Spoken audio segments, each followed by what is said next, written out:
Salam bahagia semuanya. Di video kali ini saya akan membahas materi untuk mengenai tentang perekonomian Indonesia.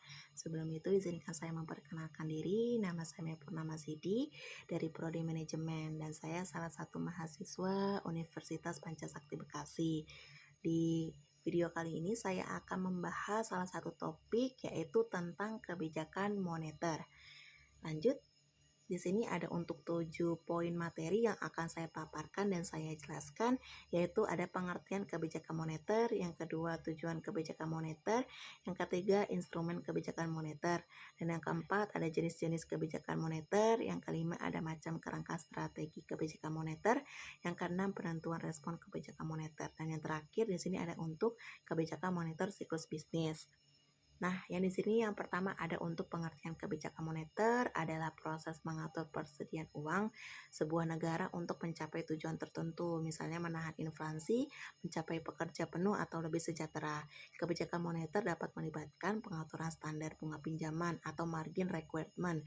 Di sini untuk kapitalisasi untuk bank atau bank bertindak sebagai peminjam usaha terakhir atau melalui persetujuan melalui negosiasi dengan pemerintah lainnya.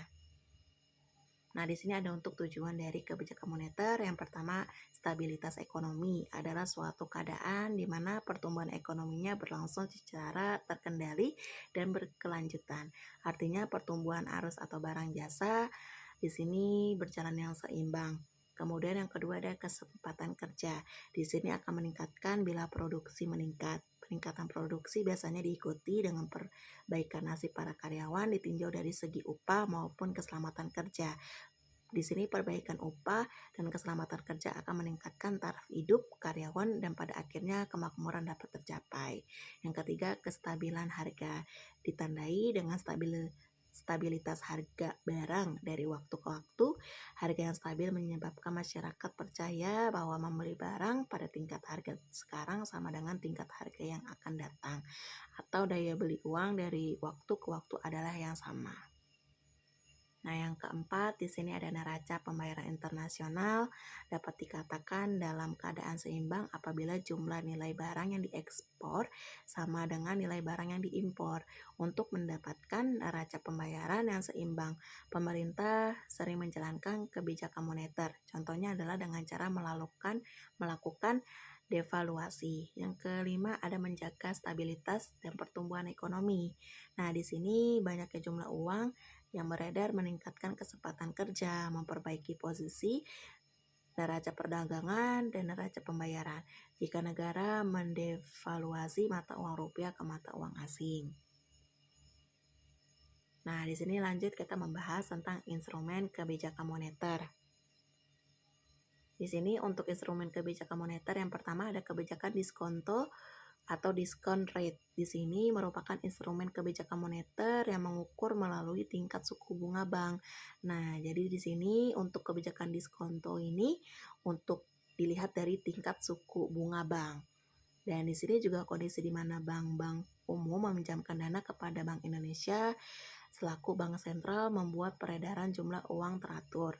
Yang kedua ada operasi pasar terbuka atau OPT. Di sini salah satu instrumen kebijakan moneter tidak langsung yang sangat penting karena sifatnya yang di sini sangat fleksibel dibanding dengan instrumen lain. Di sini juga untuk OPT dilakukan oleh pemerintah untuk mengendalikan jumlah uang yang beredar dengan menjual atau open market selling dan membeli open market buying surat-surat berharga milik pemerintah. Yang ketiga ada kebijakan rasio cadangan wajib. Di sini saat Bank Indonesia ingin mengurangi cadangan kas uang bank, maka uang diedarkan ke masyarakat melalui pinjaman. Sementara bila cadangan kas uang bank harus ditambah, maka uang yang beredar di masyarakat ditarik dengan peningkatan suku bunga tabungan. Lanjut. Ya, ada di sini instrumen kebijakan moneter. Yang keempat, penetapan suku bunga acuan. Di sini dalam mencapai tujuan kebijakan moneter, maka Bank Indonesia memiliki wewenang dalam mengendalikan peredaran uang melalui suku bunga. Besaran suku bunga yang ditetapkan oleh Bank Indonesia akan menjadi acuan bank umum di seluruh Indonesia dan dalam menjalankan aktivitasnya. Oleh karena itu, instrumen kebijakan moneter adalah penempatan dari bunga suku acuan. Yang kelima, imbauan moral. Di sini Bank Indonesia selaku bank sentral menghimbau untuk seluruh bank umum menjalankan kebijakan penurunan atau peningkatan suku bunga pada pinjaman.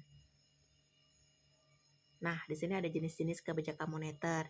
Di sini dibagi menjadi dua. Yang pertama kebijakan moneter kuantitatif dan yang kedua di sini ada kebijakan kualitatif. Nah, di sini untuk kebijakan untuk kuantitatif di sini dilakukan oleh bank sentral untuk mempengaruhi jumlah penawaran uang dan suku bunga dalam perekonomian. Kebijakan moneter kuantitatif dilakukan dengan menggunakan 3 instrumen. Yang pertama, di sini tadi yang kita sudah bahas, yang termasuk yaitu operasi pasar terbuka, yang kedua politik diskonto, yang ketiga giro wajib minimum. Nah, yang kedua ini ada kebijakan kualitatif, di mana di sini kebijakan moneter bank sentral yang bertujuan mengawasi bentuk-bentuk pinjaman dan investasi yang digarap oleh bank-bank perdagangan. Tujuan utama kebijakan ini adalah untuk mempengaruhi jenis-jenis pinjaman yang diberikan institusi keuangan. Kebijakan moneter kualitatif bisa menjadi dua jenis juga dibagi, yaitu yang pertama pengawasan pinjaman secara terpilih, di mana bank sentral melakukan pengawasan supaya pinjaman dan investasi yang dilakukan sesuai dengan ketentuan pemerintah. Nah, yang kedua ada imbauan moral. Nah, di sini untuk imbauan moral masuk ke dalam kualitatif dalam instrumen yang tadi kita bahas.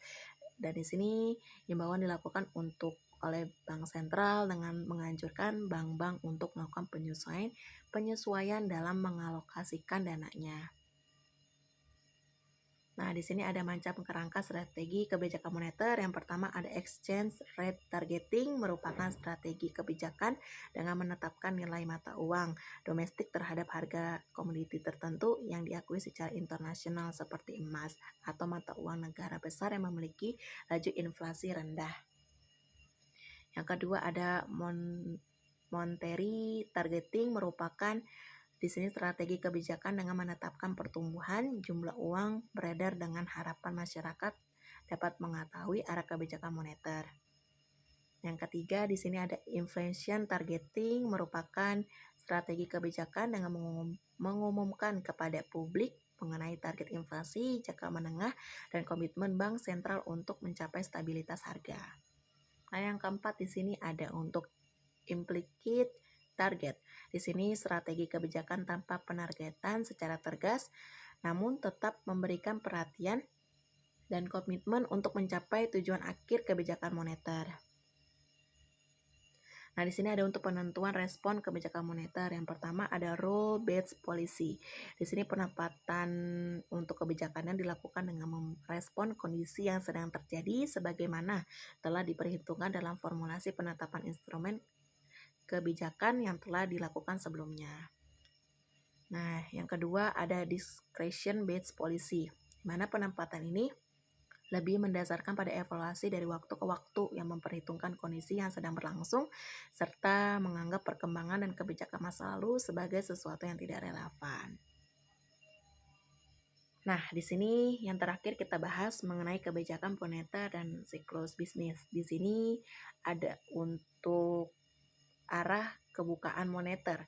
Nah, di sini ada prolikal, yaitu di mana pola penerapan kebijakan moneter yang cenderung mengakomodasi fluktuasi perekonomian. Yang kedua ada counter cyclical monetary policy, yang dimana di sini pola penerapan kebijakan moneter yang secara aktif bersifat memperlunak perkembangan kegiatan ekonomi yang cenderung menuju titik balik ekstrim. Baik, untuk materi yang saya paparkan cukup sekian dari saya. Di sini jika masih ada untuk kekurangan atau kesalahan kata atau pengulangan kata, mohon dimaafkan.